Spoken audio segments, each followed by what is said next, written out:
नमस्कार साथियों, स्वागत है आपका आपके अपने YouTube चैनल गुलशन एक कहानी पर। मैं हूं आपका दोस्त गुलशन सिंह, हाजिर हूं आपके सामने एक नई कहानी के साथ। आज की जो कहानी है वो एक ऐसे अभागे लड़के की कहानी है जिसे प्यार करने की सज़ा देशद्रोह बना दिया जाता है।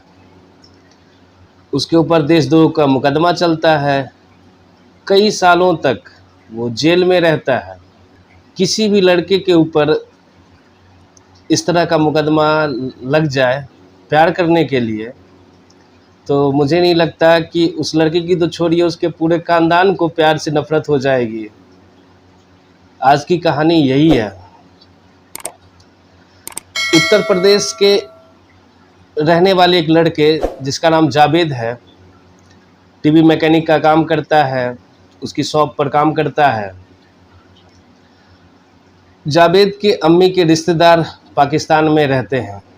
बहुत सारे ऐसे आज भी भारत में इंसान हैं जो रहते हैं भारत में, लेकिन उसके रिश्तेदार पाकिस्तान में भी हैं। तो जावेद की अम्मी के रिश्तेदार पाकिस्तान में थे। कभी कभार बातचीत हो जाया करती थी। तो एक दिन जावेद अपने घर पे था, उसकी अम्मी अपने रिश्तेदार से बात कर रही थी।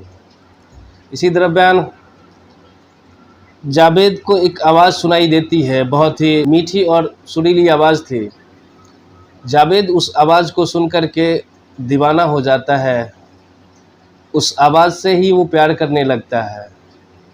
अब उसके मन में एक ही बात थी कि इस आवाज़ की जो भी मल्लिका है वो उसे एक बार देखना चाहता है, उससे मिलना चाहता है। 1999 में जावेद पाकिस्तान जाने के लिए वीज़ा अप्लाई करता है। उस समय भारत और पाकिस्तान के रिश्ते अच्छे नहीं थे। थोड़ी मुश्किल तो आई, पर उसकी मेहनत रंग लाती है और उसे पाकिस्तान का वीज़ा मिल जाता है। 1999 में जावेद अपनी अम्मी के साथ पाकिस्तान अपने रिश्तेदार के यहाँ जाता है। अपने रिश्तेदार के यहाँ पहुँच कर के उसकी अम्मी रिश्तेदार के साथ बातचीत करने में मगन हो जाती है, पर जावेद उस आवाज़ को ढूंढने में इधर उधर देखता रहता है। उस आवाज़ की मल्लिका को ढूंढने का प्रयास करता है। वो उस आवाज़ को सुनने के लिए बेकरार रहता है। तभी जावेद के कानों में वही मीठी सी प्यारी सी आवाज़ सुनाई देती है। उस लड़की का नाम दोस्तों मोबिना था। प्यार से उसे गुड़िया बुलाते थे वहाँ पे। जब जावेद ने उस आवाज़ को सुना, उसकी तरफ पलटा, तो बस मोबिना को देखता ही रह गया। मोबिना बहुत ही सुंदर, देखने में बिल्कुल क़यामत ही लगती थी। जावेद उससे मिलता है, बातचीत करता है। धीरे धीरे जावेद और मोबिना के बीच में दोस्ती शुरू होती है और वो दोस्ती धीरे धीरे प्यार में बदल जाती है। अब जावेद और मोबिना एक दूसरे को प्यार करने लगते हैं, एक दूसरे को चाहने लगते हैं।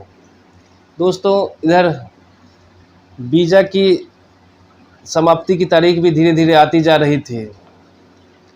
बुझे हुए दिल से जावेद ना चाहते हुए भी वापस तो उसे आना ही पड़ता। लगभग 1 महीने पाकिस्तान में रहने के बाद जावेद अपनी अम्मी के साथ वापस हिंदुस्तान के लिए निकल पड़ता है। जावेद इंडिया आ तो रहा था, पर उसका दिल दिमाग मोबिना उर्फ गुड़िया के पास ही रह जाता है। जावेद नहीं चाहता था कि वो मोबिना को छोड़ करके इंडिया वापस जाए, पर ये चीज़ें उसके हाथ में थी नहीं। आखिरकार वो वापस इंडिया आता है। अब जब इंडिया आता है तो वो पागलों की तरह यहाँ करने लगता है। उसे मोबिना के बिना चैन नहीं था। यहाँ आने के बाद टेलीफोन पर कभी कभी बातचीत होती थी और दोनों ने खत के ज़रिए एक दूसरे से अपने दिल का हाल बयां करने का रास्ता निकाल लिया। उधर से मोबिना जावेद को खत लिखती थी और इधर से जावेद मोबिना के लिए खत लिखता था। जावेद को उर्दू नहीं आती थी। मुबीना उर्दू में खत लिखा करती थी। जावेद के इस मुश्किल काम को आसान उसके दो दोस्त कर देते हैं। जावेद के दोनों दोस्तों का नाम ताज मोहम्मद और मकसूद है। दोनों जो उर्दू में खत आता था मुबीना का, उसे पढ़ कर के जावेद को सुना दिया करते थे और जावेद इधर से हिंदी में खत लिख कर के मुबीना को भेज दिया करता था। ये सिलसिला चलता रहता है। जावेद एक बार फिर 2001 में पाकिस्तान का वीज़ा लेता है और पाकिस्तान जाता है। में अपने रिश्तेदार के यहाँ जब वो पहुँचता है, मुबीना से मिलता है। मुबीना और जावेद के परिवार वाले को भी इन दोनों के प्यार की खबर मिल चुकी थी। दोनों परिवार वाले इस रिश्ते से खुश थे, दोनों को कोई एतराज़ नहीं था।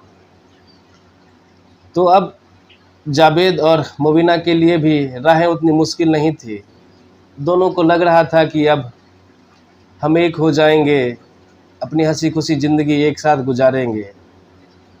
कुछ दिनों के बाद वहाँ रहने के बाद वापस जावेद जब इंडिया आता है तो फिर वही कहानी, मन तो उसका लग नहीं रहा था, पर कर क्या सकता है। खत और टेलीफोन के ज़रिए बातचीत तो होते रहती है। लेकिन इस कहानी में ट्विस्ट अगस्त 2002 में आता है। अगस्त 2002 में कुछ पुलिस वाले सादी वर्दी में जावेद की दुकान पे आते हैं और उसे अपने साथ उठा के ले जाते हैं। इस बात की खबर जावेद के परिवार वालों को नहीं थी।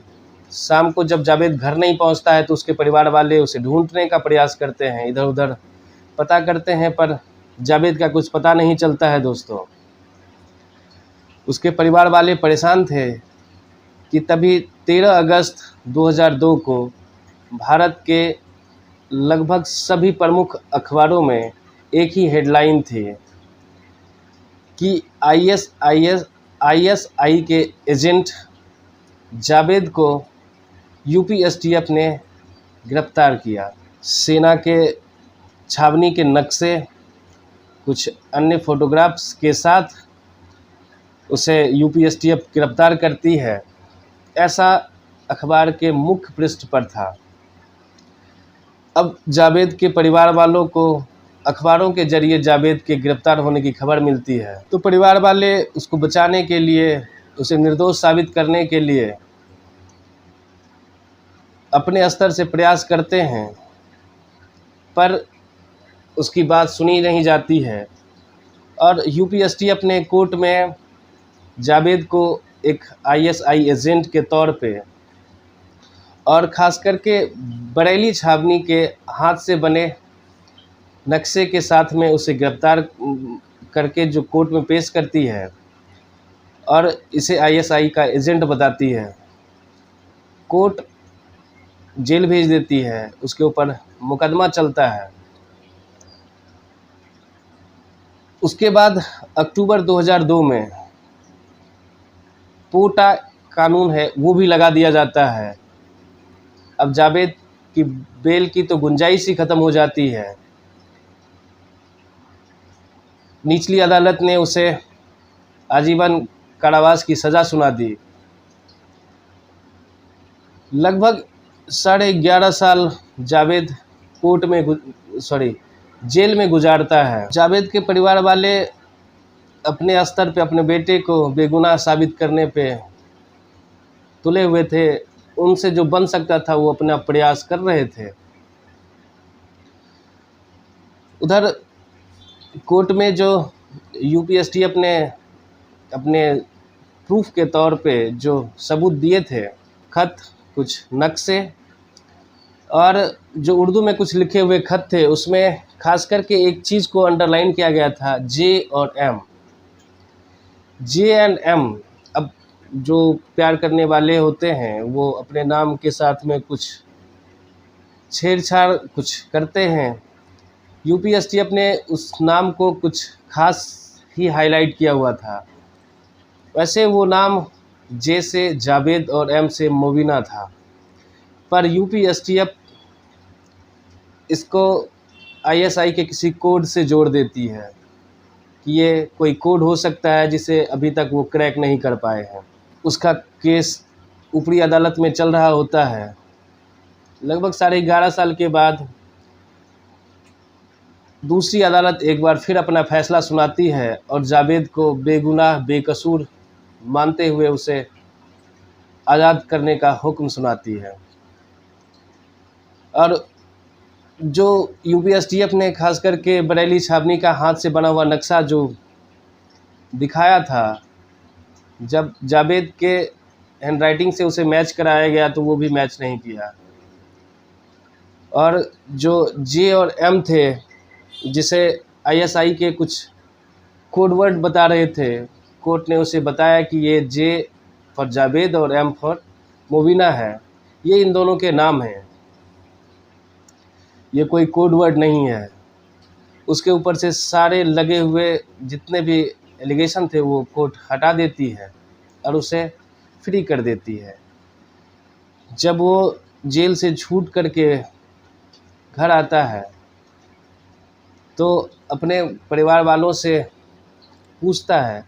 अब उसके परिवार वाले जो थे अपने रिश्तेदार से भी बात करना बंद कर देते हैं। कि उनके रिश्तेदार फ़ोन करते थे तो जावेद के घर वाले उनसे बातचीत नहीं करते थे। धीरे धीरे उन्होंने उनसे दूरी बना ली, कोई बातचीत नहीं। मुबीना का ख़त आता था, उसके ख़त का भी कोई जवाब नहीं दिया। जावेद के परिवार वाले की आर्थिक स्थिति बहुत ही ख़राब हो चुकी थी। उसके एक भाई की शादी हो चुकी थी, उसकी एक जो छोटी बहन थी वो अब बिल्कुल बड़ी हो गई थी, जवान हो गई थी। जावेद जैसा छोड़ के गया था, अब उसके घर के हालात बिल्कुल वैसे नहीं थे। उनके घर की माली हालत बिल्कुल निचले स्तर पर आ गई थी, बिल्कुल ख़राब हो गई थी। क्योंकि घर वाले जो थे उन्होंने अपनी जो भी क्षमता थी उसके अनुसार जावेद को बेगुनाह साबित करने में कोर्ट में खर्च कर दिए। जावेद के साथ साथ उसके दोनों दोस्त ताज मोहम्मद और मकसूद को भी कोर्ट बरी करती है। जावेद बताता है कि उसे पाकिस्तान नाम से भी नफ़रत हो गई है। फ़ोन आया और उसे पता चल जाए कि ये पाकिस्तान से है तो वो किसी का भी फ़ोन हो वो उससे बातचीत नहीं करेगा, उससे दूर भाग जाएगा। पर मुबीना के लिए आज भी जावेद के दिल में प्यार था। उधर मुबीना का क्या हाल था ये किसी को कोई पता नहीं था, क्योंकि जावेद के जेल जाते ही घर वाले ने अपने रिश्तेदार और मुबीना हर तरफ से जो भी कम्युनिकेशन होता था, जो भी बातचीत का जरिया था, सब बंद कर लिया था। तो एक प्यार करने की सज़ा, देशद्रोह जावेद को मिलता है। कहानी पर अपनी राय ज़रूर दें, कमेंट के ज़रिए हमसे साझा करें। कहानी आपको अच्छी लगी तो वीडियो को लाइक कर दीजिए और चैनल को भी सब्सक्राइब कर लीजिए। नमस्कार, जय हिंद।